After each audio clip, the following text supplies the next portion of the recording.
अस्सलाम वालेकुम फ्रेंड्स। तो कैसे हैं सब लोग। तो जनाब आज हमने अपने किचन में बनाए हैं बहुत ही मज़ेदार टेंडर मटन कलावटी कीमा और साथ में बने हैं मज़ेदार पूरी पराठे। विंटर में सर्दियों में तो बहुत ही मज़े के लगते हैं इस तरह के ब्रेकफास्ट ब्रांचेस वगैरह। तो ज़रूर बनाइएगा, इस रेसिपी को ज़रूर देखिएगा शुरू से लेकर एंड तक और चैनल को लाइक सब्सक्राइब करना मत भूलिएगा। तो यहाँ पे तकरीबन क्वार्टर कप मैंने डाला है ऑयल और उसके अंदर एक दरमियानी साइज़ की प्याज को मैंने चॉप किया है। जैसे हम ऑमलेट में करते हैं उस तरह से हमने इसको जो है वो रंग इसका गुलाबी इस तरह का हो जाए तो फिर इसके अंदर हम अदरक और लहसुन डालेंगे तकरीबन 1 टेबलस्पून भर के। लाइट गोल्डन आपने ऑनियन रखना है, ज़्यादा नहीं करना। साथ ही हम इसके अंदर डाल देंगे एक अदर बड़ा साइज़ का टमाटो, अगर छोटे हैं तो 2 डाल लीजिए। और इसको हल्का सा चलाने के बाद हम डालेंगे स्पाइसेस कुछ इस तरह से हैं कि रेड चिली डालेंगे 1 teaspoon, 1 teaspoon salt, half tea spoon हल्दी, काली मिर्च डालेंगे इसके अंदर हम हाफ़ टी स्पून और ज़ीरा और सूखा धनिया कुटा हुआ डालेंगे हम इसके अंदर 1 टीस्पून। पहले मैंने इसके अंदर लौंग भी डाल दिए थे जब हम प्याज ब्राउन कर रहे थे। इसको अच्छी तरह से सारे मसाले को हम भून लेंगे और फिर उसके बाद हम इसके अंदर थोड़ा पानी शामिल करेंगे ताकि जो मसाला है और जो हमारी वेजिटेबल्स हैं वो अच्छी तरह से वेल कॉपरेट हो जाएं, एक स्मूथ सी एक पेस्ट बन जाए। तो यहाँ पर हम इसे कवर कर देंगे 10 मिनट के लिए और फिर उसके बाद हम देखेंगे तो हमारा जो मसाला है वो अच्छी तरह से भून गया है, ऑयल रिलीज़ हो गया है सारा। तो अब हम इसके अंदर जो है वो अपना मिन्स डालेंगे। तो यहाँ पे 250 ग्राम मैंने एक पाव जितना कीमा लिया है और उसको मैंने बहुत बारीक जो है बहुत बारीक आपने इसको कर लेना है। गिलावटी कीमे के लिए जो कीमा है वो आपको बहुत बारीक वाला चाहिए, तो आपने इसको बहुत बारीक चॉपर में जो है वो कर लेना है। अच्छी तरह से कीमे को खोल लेने के बाद यहाँ पे आपने कीमे को कम से कम 10 मिनट के लिए अच्छी तरह से इसको आपने फ्राई करना है, भूनना है। और भूनने के बाद आपने इसको फिर थोड़ी हल्की आँच पे आपने इसे रख देना है। तो यहाँ पे आप देख सकते हैं कि कीमा जो है वो हमारा हाफ से ज़्यादा कुक हो चुका है और इसको भूनते हुए भी 10 मिनट हो चुके हैं। कलर इसका चेंज हो गया है। पानी हमने इसके अंदर बिल्कुल भी ऐड नहीं करना। भून लेने के बाद हम इसके अंदर 1 टी कप डालेंगे थिक योगर्ट डालेंगे अच्छे वाला और अब हम इसे लगा देंगे दम कम से कम 20 मिनट का। 20 मिनट का दम देंगे, इसमें जो भी कसर होगी वो बिल्कुल पूरी तरह से ख़त्म हो जाएगी। कीमा हमारा अच्छी तरह से गल जाएगा, भुन जाएगा। तो साइडें इसकी बिल्कुल क्लियर करके इसको बिल्कुल स्लो फ्लेम के ऊपर हम जो है वो कर देंगे। तो यहाँ पर अब हम बना रहे हैं पूरी पराठों के लिए मैंने लिया है फ़ाइन आटा। आपने मैदा नहीं लेना, आपने फ़ाइन आटा लेना है इसके लिए। और ये आराम से आपको हर जगह जो जहाँ से खुला आटा मिलता है वहाँ से आपको मिल जाएगा। तो 1 टीस्पून यहाँ पर मैंने सॉल्ट डाला है और इसके अंदर 1.5 टेबलस्पून मैंने डाला है कुकिंग ऑयल। और आप घी भी शामिल कर सकते हैं, ऑयल भी शामिल कर सकते हैं, ये आपकी अपनी चॉइस है। तो इसे आप अच्छी तरह से पहले मिक्स कर लेंगे। मिक्स करने के बाद थोड़ा थोड़ा पानी करके आप इसे एक अच्छा जैसे घर का आटा गूंदा जाता है उसी टेक्सचर में आप जो है ये इसको गूंद लेंगे। तो जो फ़ाइन आटा है उसके पूड़ियाँ और पूरी पराठे बहुत ही अच्छे बनते हैं। नेक्स्ट इंशाल्लाह ताला बहुत जल्दी मैं आपके लिए हलवा पूड़ी की बहुत ही मज़ेदार ज़बरदस्त रेसिपी लेकर आऊँगी जो आपको बहुत ही इजी वे में आपको समझाऊँगी कि किस तरह से जो कमर्शियल रेसिपी है वो किस तरह से बनती है। तो यहाँ पे थोड़ा थोड़ा करके जो पानी है वो हम शामिल कर रहे हैं अपना। आपने हाथ रोक कर इसमें पानी डालना है और आराम से इसको मिक्स करते जाना है।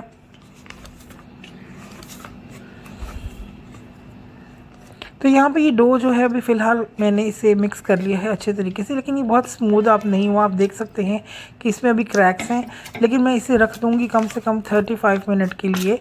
हल्का सा पानी लगाकर हम इसे जो है वो 35 मिनट के लिए रखेंगे और उसके बाद हम जब इसे नीट करेंगे तो ये बहुत जल्दी और बहुत आसानी से नीट हो जाएगा।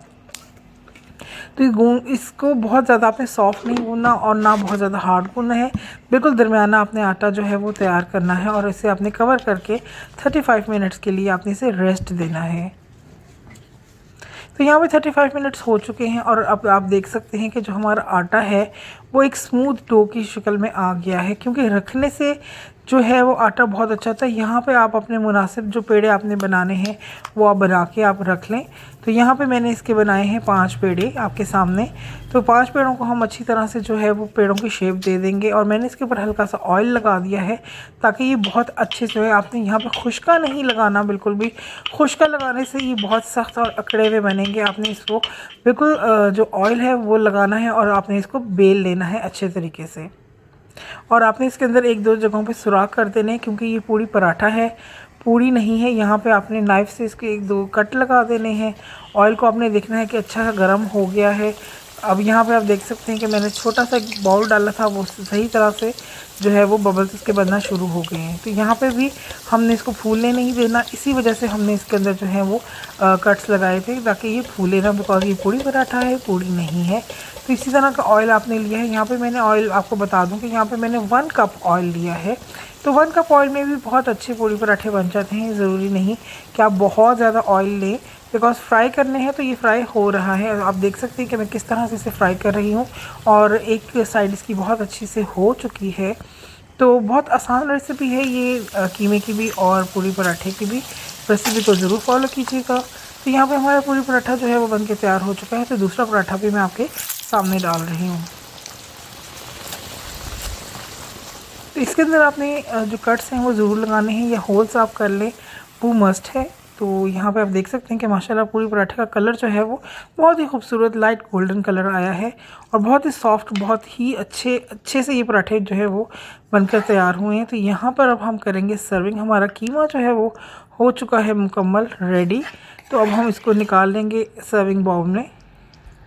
तो कोई भी आप छोटा सा सर्विंग बाउल ले लीजिए और उसके अंदर जो कीमा है अपना वो आप सर्व कीजिए। तो नहायत ही उम्दा मज़ेदार संडे की रेसिपी ये तैयार हुई है। आप इसे, छुट्टियां आ रही हैं बच्चों की आगे, उसमें भी आप बना सकते हैं, ब्रंच में भी बना सकते हैं, डिनर में भी बना सकते हैं, लेकिन ये ब्रेकफास्ट और ब्रंच में ज़्यादा अच्छा लगता है। तो बहुत ही बेहतरीन सी रेसिपी आपके पास है। इंशाल्लाह नेक्स्ट भी ब्रेकफास्ट की रेसिपी आपके साथ में शेयर करूँगी। तो उम्मीद करती हूँ आपको मेरी रेसिपी अच्छी लगी है, समझ आई होगी, आप इसे ज़रूर ट्राई करेंगे।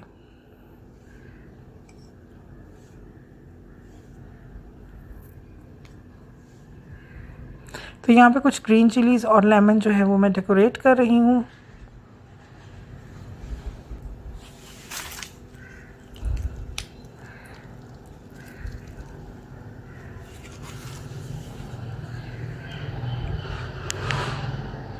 तो यहाँ पे पूरी पराठे आप देख सकते हैं कितने अच्छे और कितने खूबसूरत कलर के हमारे तैयार हुए हैं और बहुत ही कम इसने ऑयल जो है वो ऑब्ज़र्व किया है, ज़्यादा ऑयल ऑब्ज़र्व नहीं किया, इसी वजह से कि गूंदा बहुत अच्छा हुआ था। तो यहाँ पे आप पराठे देख सकते हैं कि आराम से ये टर्न हो रहे हैं, बहुत ही सॉफ्ट है। कट कर लेंगे हम इसे, ज़रा खूबसूरत लगेंगे कट करके।